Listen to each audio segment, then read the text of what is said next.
Presiden Prabowo Subianto melempar wacana kepala daerah kembali dipilih oleh DPRD. Alasannya, sistem ini dinilai lebih efisien dan tak menelan banyak biaya. Presiden Prabowo menyebut butuh perbaikan sistem pilkada untuk menekan tingginya biaya politik. Menurut saya, kita harus perbaiki sistem kita.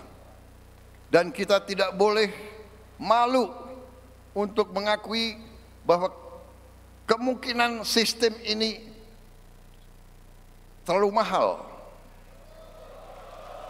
Betul. Dari wajah yang menang pun saya lihat lesu juga. Yang menang lesu, apalagi yang kalah. Ya kan? Saya lihat negara-negara kita, tetangga kita efisien. Ya, Malaysia, Singapura, India. Sekali milih anggota DPRD, sekali milih, ya sudah. DPRD itulah yang milih gubernur, milih bupati. Sementara KPU merespon usulan Presiden Prabowo soal kepala daerah sebaiknya dipilih oleh DPRD. Sebagai penyelenggara pemilu, KPU menyebut hanya akan mengikuti aturan yang dibentuk DPR dan pemerintah. Menurut KPU, evaluasi pemilu serentak 2024 akan disampaikan ke DPR dan pemerintah untuk jadi bahan pertimbangan dalam menjalankan pemilu ke depannya. Usulan di DPRD dan seterusnya, sebagaimana juga diskursus seputar refleksi atas partisipasi yang memang turun meskipun masih di atas 70%, ini kan dinamika pasca pilkada. Inilah pentingnya evaluasi. Nah, kami sebagai penyelenggara ini dalam konteks ini ya akan menjalankan sebagaimana aturan saja. Diskursus soal misalnya kepala daerah dipilih DPRD kan juga bukan tidak pernah, kita pernah mengalami. Pengamat politik sekaligus Direktur Eksekutif Indonesia Political Review, Iwan Setiawan menilai meski bisa lebih efisien dalam anggaran, pemilihan kepala daerah melalui DPRD kurang demokratis karena menghilangkan hak partisipasi politik masyarakat. Iwan juga menyebut tetap ada risiko praktik jual beli jabatan jika DPRD diberi wewenang memilih kepala daerah. Kurang demokratis menurut saya, karena pemilihan oleh DPRD itu tidak melibatkan langsung suara rakyat. Nah, keputusannya hanya berada di tangan sebagian kecil yang menjadi perwakilan. Potensi korupsinya juga tinggi. Karena proses pemilihan di DPRD itu rentan terhadap praktik suap dan jual beli jabatan. Pilkada 2024 pertama kalinya digelar serentak di 415 kabupaten, 93 kota, dan 37 provinsi di Indonesia. Berdasarkan data Kementerian Keuangan, jumlah anggaran disiapkan untuk Pilkada serentak 2024 mencapai 37,52 triliun rupiah yang bersumber dari APBD masing-masing daerah dan APBN. Tim Liputan, Kompas TV.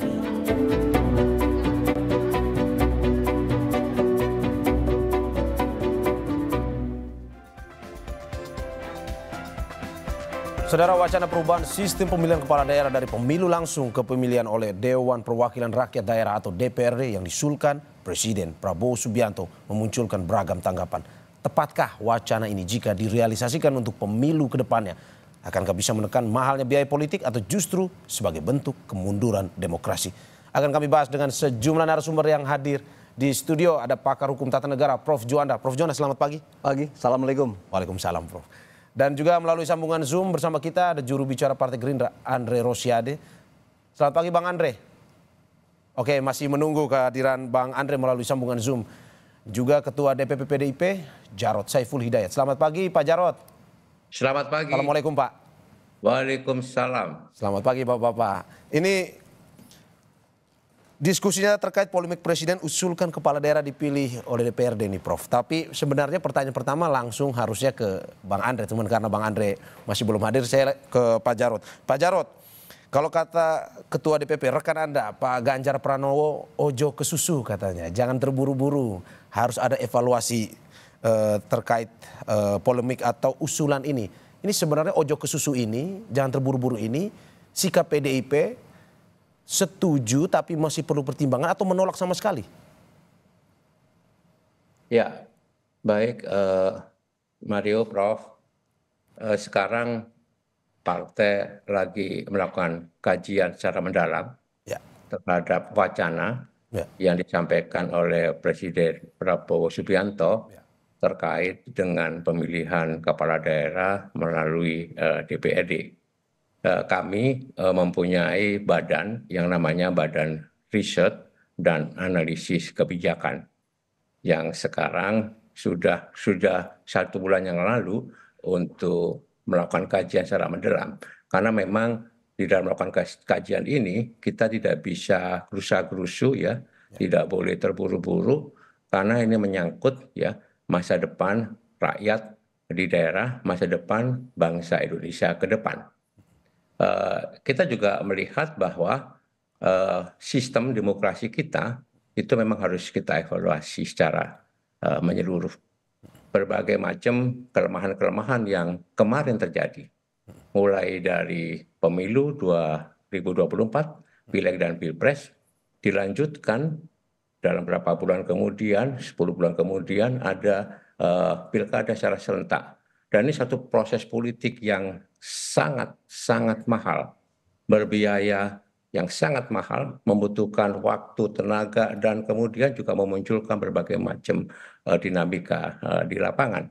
Maka ini perlu dievaluasi secara mendalam. Berarti Pak Jarod, posisi PDIP saat ini berada di tengah ya, tidak menolak secara langsung tapi juga tidak menyetujui, harus ada evaluasi mendalam ya, terutama terkait dengan pembiayaan politik yang mahal itu Pak Jarod.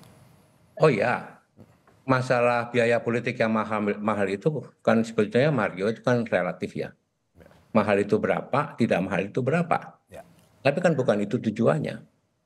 Di dalam pilkada tujuannya adalah satu proses demokrasi kita bisa menghasilkan pemimpin yang benar-benar punya integritas, punya kapasitas, dan sebagai teladan untuk bisa mewujudkan keadilan sosial bagi seluruh rakyat Indonesia. Bukankah sistem demokrasi kita itu harus berlandaskan kepada ideologi Pancasila? Betul. Ya. Di dalam ideologi Pancasila itu jelas, sila keempat dan sila kelima, bahwa dasar demokrasi kita, terutama dalam pilkada, adalah dasar demokrasi yang bermusyawarah melalui sistem perwakilan untuk mewujudkan keadilan sosial bagi seluruh Indonesia. Jadi bagi PD Perjuangan, pilkada itu adalah satu proses ya, sebagai satu sarana untuk menghasilkan seorang pemimpin yang mampu ya mewujudkan tujuan Indonesia Merdeka, khususnya sila kelima dari Pancasila. Oleh sebab itu, mahal tidaknya itu relatif. Ya. Oleh karena itu, kita juga prihatin kemarin di dalam pilkada itu kenapa kok mahal? Karena ternyata kita tidak bisa menyalahkan rakyat. Kita sendiri harus introspeksi. Pemerintah selama ini kebijakannya adalah kebijakan yang sifatnya populis. Ya. Dan rakyat itu diajak atau dirayu untuk mendapatkan sesuatu. Misalnya dengan BLT, dengan bansos. Pilkada kemarin itu guyuran bansos luar biasa. Terutama pada kandidat-kandidat tertentu yang sudah didesain oleh ya rezim sebelumnya. Oleh Kipres misalnya begitu ya.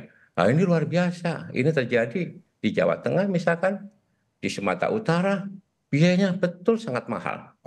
Kenapa? Biayanya sangat mahal ya Pak Jarod ya? Ya.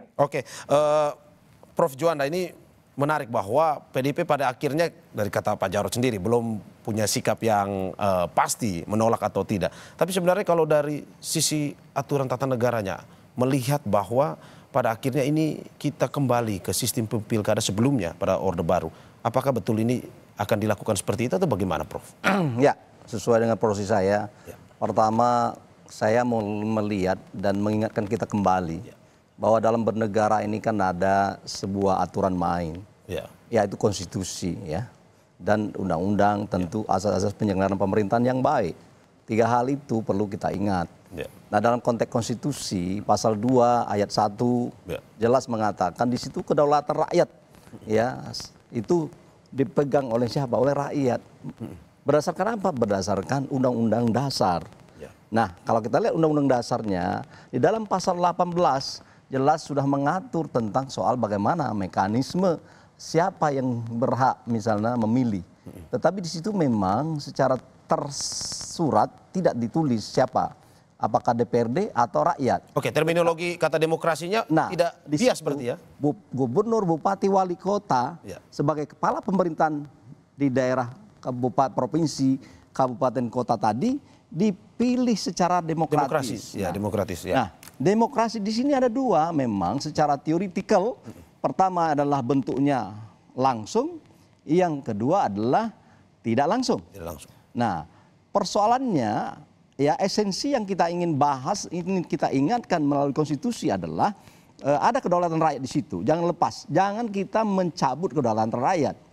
Persoalannya apakah memang melalui DPRD itu adalah menggambarkan ada esensi kedaulatan rakyat atau tidak. Bisa saja itu seperti yang sebelum ini berdasarkan misalnya undang-undang 2248 dari sebelum kita reformasi itu ya itu semuanya DPRD ya, kemudian 2299 itu DPRD. Sejak 2004 itu mulai wacana itu muncul bahwa ternyata ya pemilihan yang dilakukan oleh DPRD itu juga banyak yang tidak jujur, banyak kelemahan-kelemahan. Oleh karena itu muncullah wacana sesuai dengan perubahan konstitusi kita, presiden dipilih langsung oleh rakyat, maka apakah kepala daerah tidak dipilih oleh rakyat? Namun persoalannya memang konstitusi itu dibuat oleh para politisi. Nah, ini politisi yang belum negarawan mungkin. Nah, kenapa demikian? Karena dalam pasal 18 itu kenapa tidak connect dan tidak sejalan atau tidak konsisten dengan pasal 7, pasal 6 itu bahwa presiden dipilih oleh rakyat misalnya. Seharusnya kalau memang mau tegas misalnya bahwa bupati atau gubernur, bupati, wali kota dipilih oleh rakyat misalnya. Ini tidak. Tetapi ini digantungkan, diabstrakkan ini supaya memang inilah akibat dari menjadi bias, Prof. Bukan bias, memang inilah sebuah strategi politik supaya dinamika politik ini bisa berjalan nanti ketika kelihatannya ini cocok DPRD, kembali ke DPRD. Ini cocok. Nah, ini saya kira untuk dalam konteks prinsip membuat konstitusi tidak pas. Dan itu saya kira perlu dipikirkan kembali. Tapi secara tegas, Prof, saya ingin pernyataan Anda, apakah betul jika misalkan melalui DPRD kita mengalami kemunduran demokrasi atau Saya kira tidak demikian ya. Makanya saya katakan. Tidak demikian maksudnya? Iya, saya kira tidak. Kalau soal mundur tidak mundur ini begini ya. Saya ingin melihat dari kacamata yang lebih luas ya. Sebenarnya tidak dilarang ya untuk kepala daerah itu dipilih oleh DPRD. Tapi pertanyaannya apakah DPRD, mohon maaf kepada yang masih punya jiwa kenegarawan ya, kawan-kawan di DPRD itu bukan arti semuanya. Apakah sekarang ini bisa kita percaya dengan sebuah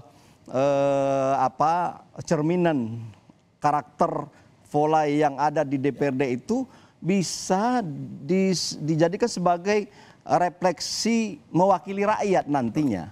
Sebab saya juga sudah meneliti tentang ini ya, salah satunya di disertasi saya di Unpad dulu tahun 2004 ya, ternyata pemilihan kepala daerah itu waktu itu saya lihat ya, enggak tahu sekarang, tapi saya lihat masih juga tidak berubah ya. Bahwa semakin berpikir transaksional baik itu di DPRD maupun di tempat lain. Nah, ini yang saya khawatirkan ketika misalnya DPRD ini misalnya wacana ini adalah bergulir, tidak salah sebenarnya Pak Prabowo itu ya, tetapi perlu dievaluasi secara komprehensif oleh kita bersama, apakah oleh akademisi, oleh pakar-pakar yang lain, praktisi dan sebagainya, termasuk politisi semuanya. Ini semuanya sebenarnya akibat dari saya harus mengatakan bahwa belum berfungsinya partai politik dalam mengembangkan fungsi dan tugasnya. Itu sebenarnya berarti dalam konteks ini harus kita lihat secara komprehensif bahwa kalau kita mau memikirkan dan membahas soal bagaimana pemilihan kepala daerah yang benar, kita juga harus menyerempet berpikir dan membahas soal bagaimana partai politik itu sendiri. Oke, Prof, saya ke Pak Jarod lagi. Pak Jarod, ini kata Prof Juanda, sistemnya ini tidak sebenarnya menunjukkan kemunduran demokrasi. Tapi dari PDIP sendiri bagaimana sebagai penjaga gawang demokrasi? Bagaimana melihat, apakah ini ada kemunduran demokrasi jika kembali ke DPRD sebenarnya? kok maju mundur kita ya. Jadi begini tadi, betul Prof. Juwanda tadi, sebetulnya salah satu akar persoalannya adalah apakah kita mampu membangun ya partai politik yang sehat dan kuat. Karena ya partai politiklah yang sebetulnya ya menjadi pilar utama demokrasi, Betul. termasuk di dalam pilkada. Betul. Ini tantangan bagi partai politik untuk bisa melakukan proses kaderisasi pendidikan politik dan kemudian mempersiapkan calon-calon kepala daerah atau pemimpin yang tadi sampaikan sosok pemimpin yang betul-betul negarawan, Ya. yang bisa menjadi teladan, yang mampu mengemban amanat penderitaan rakyat dan mewujudkan kesejahteraan rakyat. Betul. Ingat bahwa demokrasi itu bukan tujuan, sistemnya demokrasi itu bukan tujuan, itu hanya alat, hanya sarana untuk mencapai satu tujuan. Tujuan tertingginya adalah tentang bagaimana kesejahteraan rakyat. Proses pilkada yang kita lakukan kemarin itu yang luar biasa banyaknya, luar biasa rumitnya, memang mengandung berbagai macam kelemahan. Tapi ujung-ujungnya juga bahwa partai politiklah yang bertanggung jawab. Oleh sebab itu, PD Perjuangan itu berkomitmen ini mengundang para ahli tata negara, pakar-pakar tentang ilmu politik dan sebagainya untuk melakukan kajian secara mendalam. Ini bukan persoalan macam-macam, bukan persoalan main-main. Ini bukan hanya untuk kepentingan partai politik saja, bukan hanya untuk kepentingan PD Perjuangan saja, tapi ini untuk kepentingan seluruh rakyat Indonesia. Makanya kita tidak boleh kemudian gerusa-gerusu ya cepat-cepat untuk mengambil keputusan atau kesimpulan bahwa ya harus melalui DPRD. Oh, bukan begitu.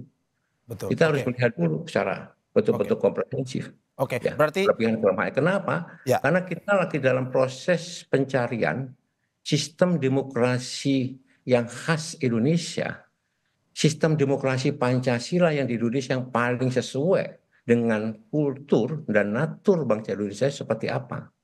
Ya, dan saya senang sekali karena wacana ini dilontarkan di awal pemerintahan. Sehingga kita punya waktu 5 tahun untuk melakukan kajian secara mendalam sebelum kita melakukan revisi terhadap undang-undang partai politik, termasuk undang-undang pilkada secara keseluruhan. Pak Jarod, berarti slogan one man one vote itu tetap dipegang teguh oleh PDIP, Pak ya? Dalam arti pemilihan langsung masih harus tetap, kalau mau bilang demokrasi, pilihan secara langsung oleh masyarakat. Ya, memang. Tadi betul bahwa Prof. Juwanda tadi mengatakan bahwa suara rakyat itu suara Tuhan. Ya. Bahwa suara rakyat itu harus dihargai, harus dihormati. Ya. Persoalannya adalah bagaimana bisa menjaga suara rakyat itu, di mana dia bisa betul-betul memilih sesuai dengan nuraninya, ya, sesuai dengan kebebasannya, kemerdekaannya, tidak diintimidasi misalkan, ditakut-takuti misalnya, tidak dirayu misalkan, melalui bansos, melalui money politik ya, melalui intimidasi dan sebagainya ya. Kalau itu terjadi maka betul-betul suara rakyat itu bisa menjadi suara Tuhan karena dia mampu betul menentukan pilihan yang paling tepat untuk memimpin daerahnya. Coba Mario, Prof. Juwanda, kita sekarang evaluasi di dalam pemilu kada kita ya. Berapa kepala daerah yang tersangkut kasus korupsi? Besar sekali, ya, baik gubernur, bupati atau wali kota, ya. Artinya apa? Artinya memang ada sesuatu yang perlu kita sempurnakan, kita perlu perbaiki di dalam sistem kita ini.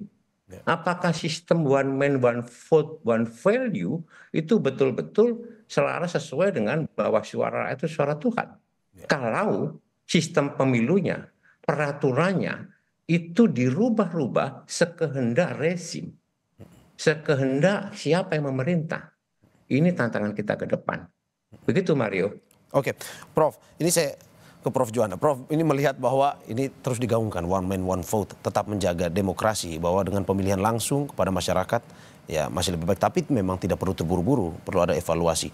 Prof, kalau melihat bahwa tata aturan dan segala macam, kalau memang pada akhirnya seperti yang Prof bilang bahwa ini ada politisi-politisi apalagi di pemerintahan sekarang, Prabowo didukung oleh kekuatan yang besar partai politik ini.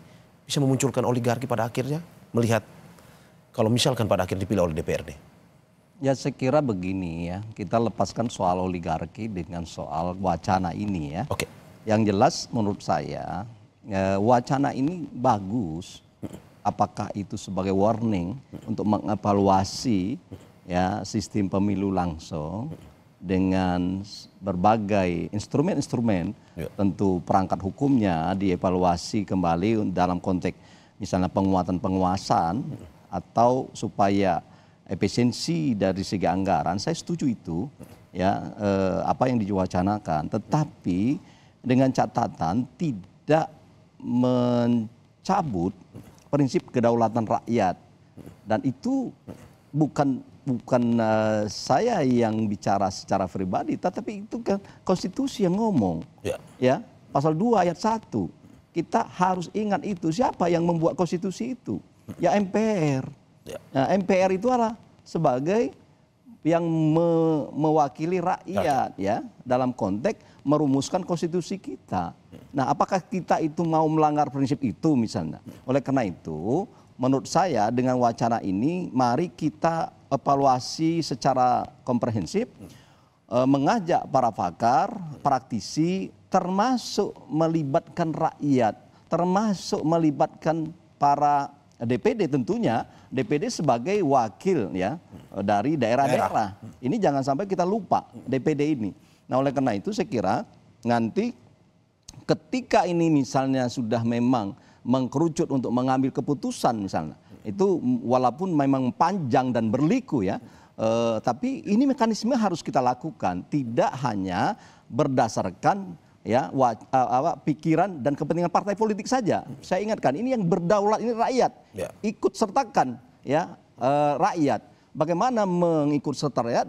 Banyak pola ya, apakah melalui referendum misalnya, walaupun memang itu jarang dikenal di Indonesia, tapi secara konstitusi, secara teori konstitusi, teori dalam hukum tata negara itu dibenarkan dalam kerangka bagaimana untuk melihat apakah rakyat ini setuju atau tidak. Misalnya itu pun dilakukan karena apa? Mungkin saja partai politik kita belum bisa menjamin untuk merepresentasi, memperjuangkan aspirasi rakyat. Ini problemnya.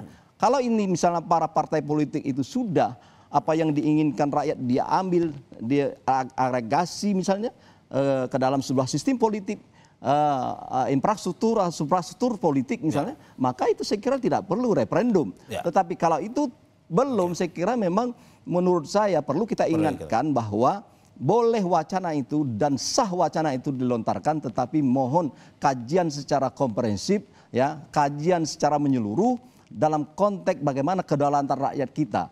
Oh, kalau misalnya mau ke DPRD misalnya, tapi saya ingin mengingatkan, boleh, tetapi ada jalur bagaimana rakyat ini.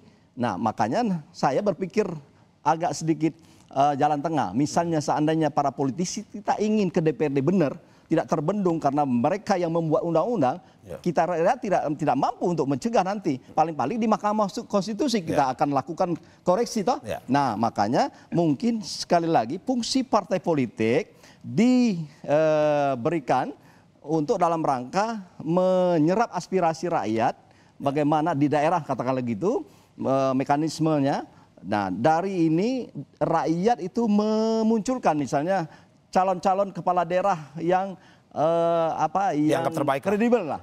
Ya. Nah, sehingga dari sini benar-benar partai politik menyerap, jangan lagi ada manipulasi aspirasi rakyat di sini. Nah, itu dibawa misalnya ke DPRD, bisa jadi dalam kerangka menuju kepada soal pemilihan kepala DPRD oleh kepala daerah oleh DPRD, tetapi ya rakyat juga terlibat misalnya.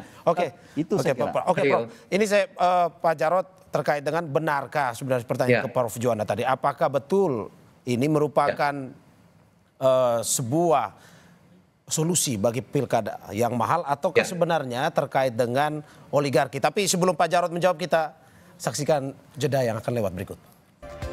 Terima kasih masih di Sapa Indonesia Pagi bersama saya Mario Sarong dan juga dua narasumber saya. Ada pengamat tata negara Prof. Juanda dan juga melalui sambungan Zoom ada Ketua DPP PDIP Jarod Saiful Hidayat. Kita ke Pak Jarod lagi. Pak Jarod, ini melihat saat ini misalkan digaungkan, diwacanakan terkait dengan pemilihan melalui DPRD. Di saat Presiden Prabowo sendiri didukung oleh belasan partai, kekuatan yang besar misalkan. Dalam arti bahwa apakah memang cocok untuk diaplikasikan saat ini, wacana itu disetujui saat ini atau bagaimana menurut Anda? Iya, oleh karena itu kan tadi disampaikan, saya sampaikan perlu kajian secara mendalam dan komprehensif. Misalkan terkait dengan indeks demokrasi di masing-masing wilayah. Kalau ini langsung diberlakukan, ya seperti Jakarta kemarin misalnya, PD Perjuangan sendiri loh. Diusung oleh partai yang punya seat itu hanya PD Perjuangan, didukung oleh beberapa partai yang non seat ya, dikeroyok ya oleh oligarki ya yang disebut dengan Kimples itu, ternyata menang kita. Artinya suara rakyat memang menghendaki Mas Pram dan Bang Dul untuk bisa memimpin DKI Jakarta. Ini menandakan benar bahwa kedaulatan itu ada di tangan rakyat. Dan rakyat Jakarta sudah cerdas.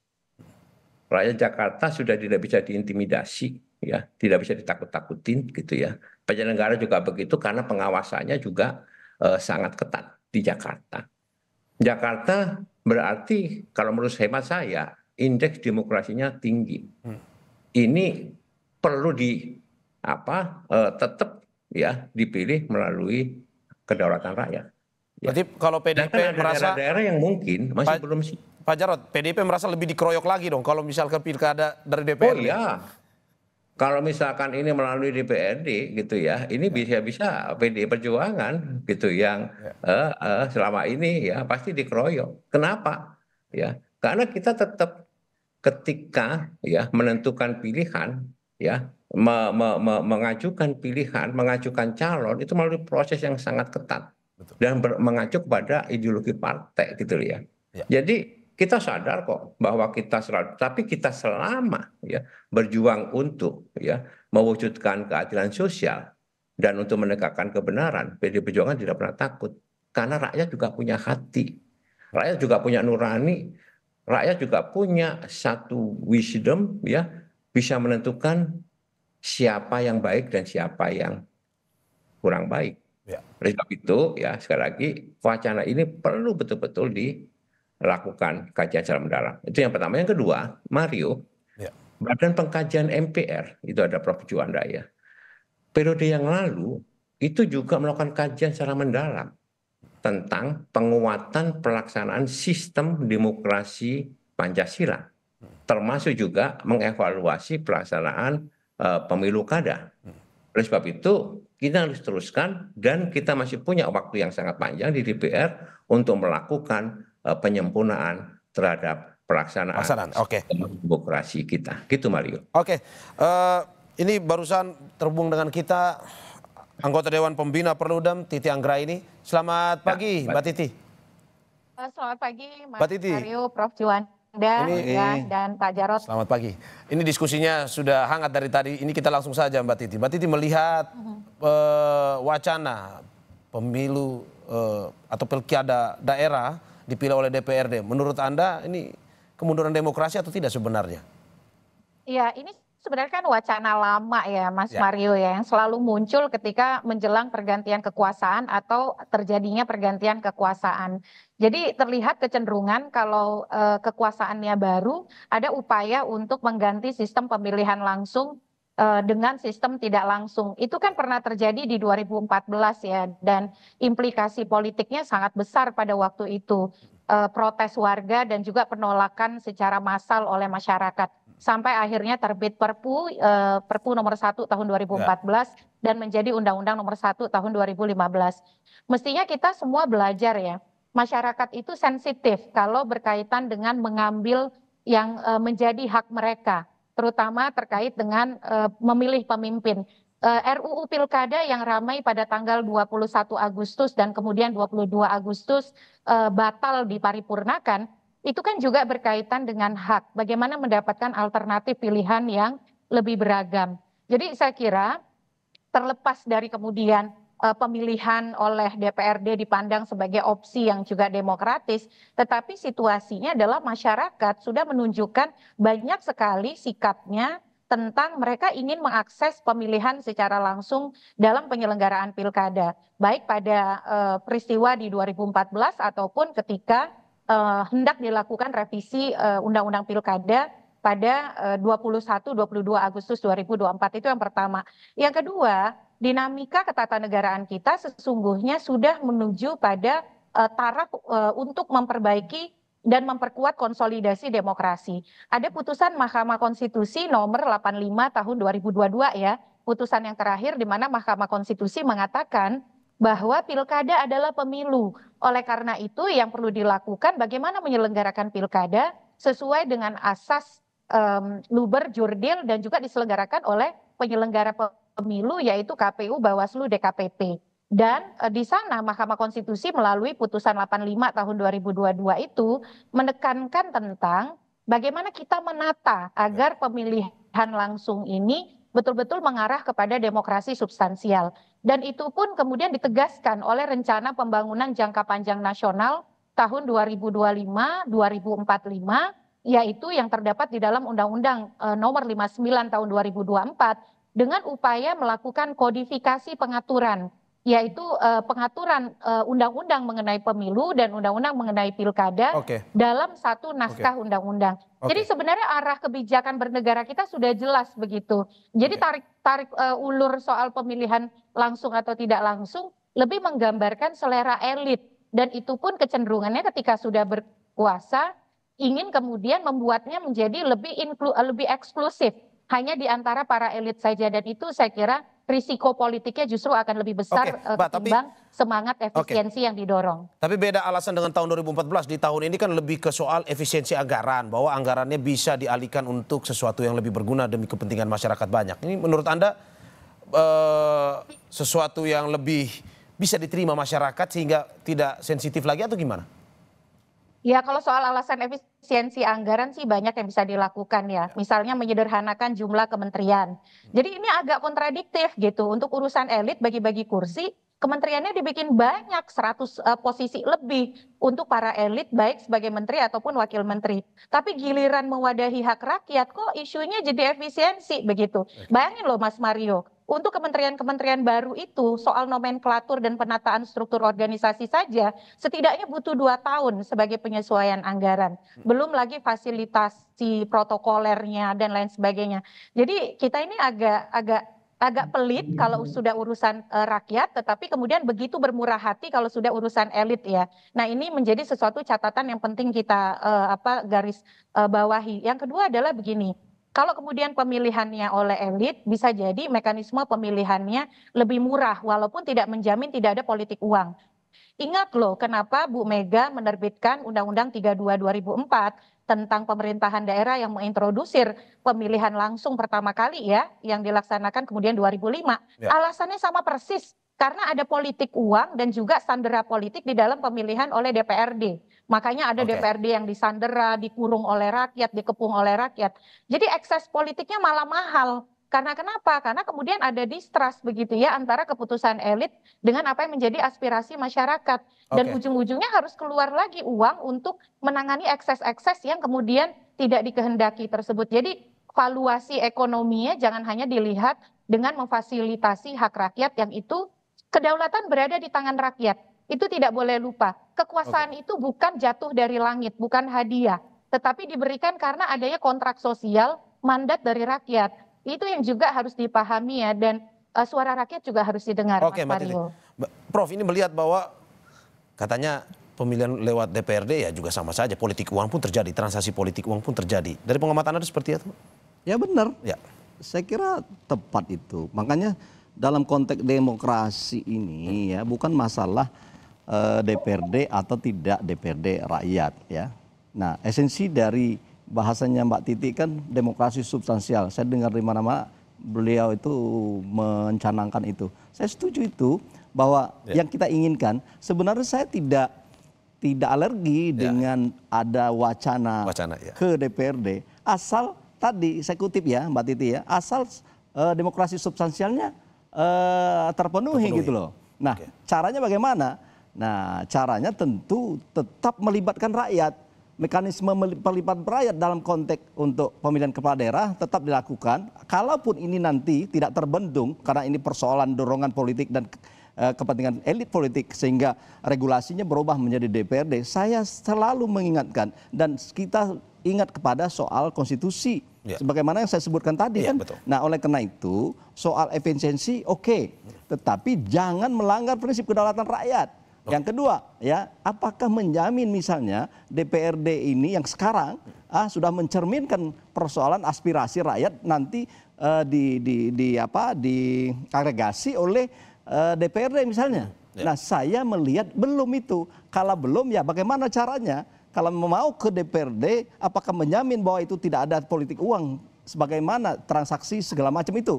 Kalau itu sudah misalnya DPRD ini sudah terisolir dan memang tidak lagi doyan dengan hal-hal seperti itu, saya kira tidak ada masalah ke DPRD. Tetapi kalau itu belum, mari kita lihat secara komprehensif bahwa ini apakah lebih bagus rakyat tetap diberi kedaulatannya melalui pemilihan kepala daerahnya. Ini merupakan sebuah prinsip kedaulatan rakyat 5 tahun sekali misalnya. Saya lebih setuju itu kalau memang DPRD belum bisa berbenah.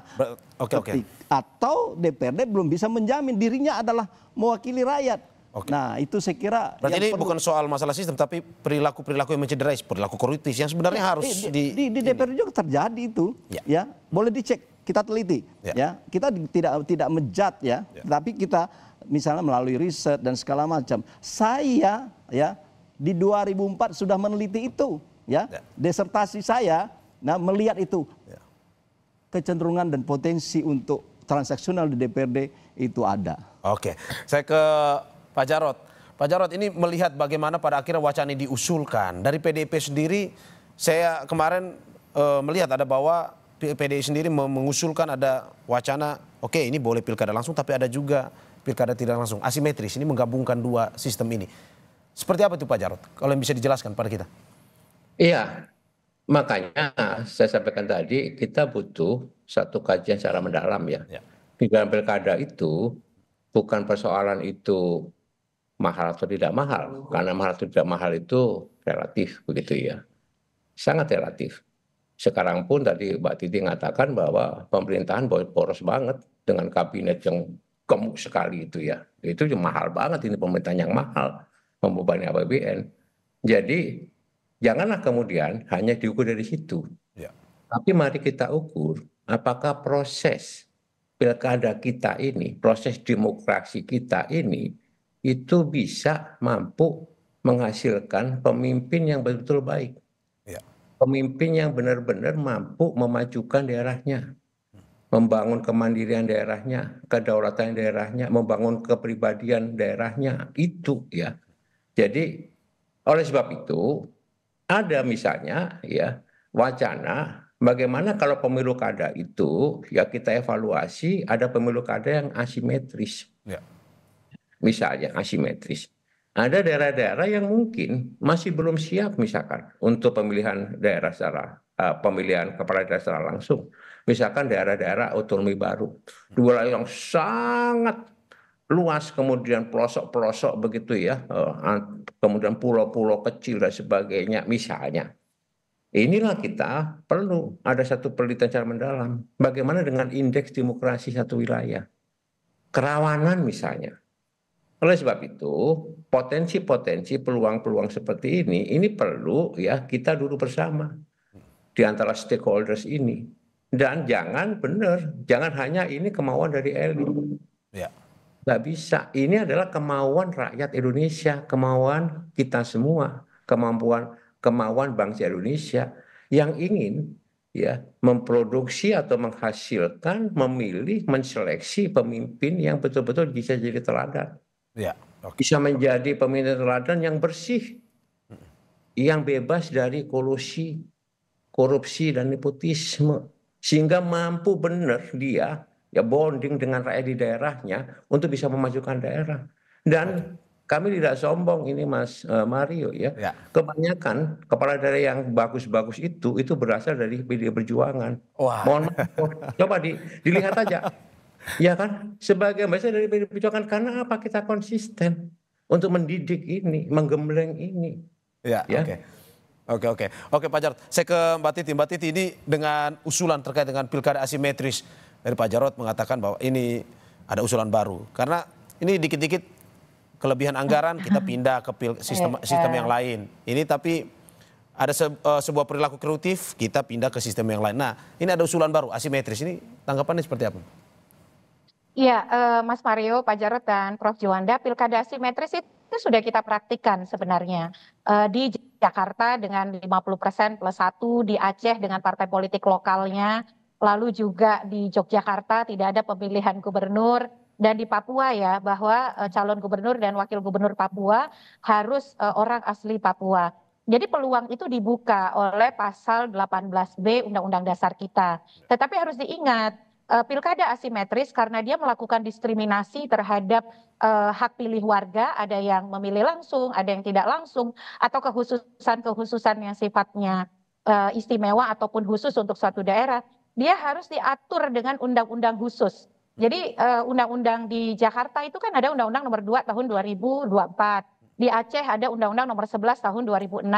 Lalu kemudian di Papua ada undang-undang nomor 21 tahun 2001. Jadi kita harus inventarisir mengapa sebuah daerah harus mendapatkan perlakuan khusus atau istimewa. Dan itu memang parameternya harus betul-betul terukur. Jangan sampai begini, orang berdemokrasi didiskriminasi hanya karena misal anggapan indeks pembangunan manusianya rendah, lalu literasinya rendah. Apakah orang miskin tidak boleh berdemokrasi? Sebenarnya harus dievaluasi itu partai politiknya nih Pak Jarod. Kalau partai politiknya tidak menyuap pemilih, betul-betul melakukan pendidikan politik, menegakkan demokrasi sesuai fungsinya, pasti kemudian tugas mengakselerasi kualitas literasi politik dan literasi digital juga pasti akan lebih baik begitu. Sebagai contoh ya, masyarakat makin cerdas. Mereka tidak bisa dipaksa memilih sesuatu yang tidak sesuai keinginan mereka. Makanya di Pilkada 2024 itu ada tren tingginya angka suara tidak sah. Mereka punya otonomi politik tuh. Walaupun memilih adalah hak, mereka datang ke TPS, tapi kalau mereka tidak setuju dengan calonnya, walaupun calonnya hanya ada 2, mereka kemudian memilih dengan suara tidak sah. Nah ini jadi evaluasi nih untuk partai. Ayolah partai berbenah, lakukan fungsi dengan baik. Kalau fungsi partai betul-betul berjalan, mau dipilih oleh DPRD, mau dipilih langsung, masyarakat pasti kemudian akan mengerti. Nah bedanya sekarang antara maunya pemilih dengan maunya partai, sering antara langit dan bumi begitu ya. Kita perhatikan saja nih. Partai-partai yang berkoalisi besar, bahkan ada calon yang diusung 13 partai, ternyata tidak dipilih juga oleh pemilih. Artinya kan ada keterputusan aspirasi itu. Nah jadi itu yang menurut saya hulunya justru adalah pembenahan partai politik, demokratisasi partai politik dan juga praktik demokrasi internal di partai politik. Oke Mbak Titi, saya ke Prof Juwanda, closing statement Prof, ini melihat wacana masih terus digulirkan. Tapi kalau misalkan sedikit-sedikit pindah sistem, sedikit-sedikit ganti sistem, dan juga tadi ada usulan sistem asimetris yang digaungkan. Ini pada akhirnya dari ketatanegaraannya sendiri, apakah kita perlu pada akhirnya, karena kan tadi secara undang-undang dasar, itu pemilihan gubernur, wakil gubernur, dan kepala daerah itu dipilih secara demokratis. Ya. Apakah perlu kita, ini dalam closing usulan? Ya. Pertama saya tegaskan lagi bahwa ya demokrasi itu kan ada 2. Ya. Langsung tidak langsung. Ya. Berdasarkan pasal 18 ayat 4 yang sekarang berlaku, itu kan kata tidak ada langsung tidak langsung. Yang penting adalah demokrasi. Oke.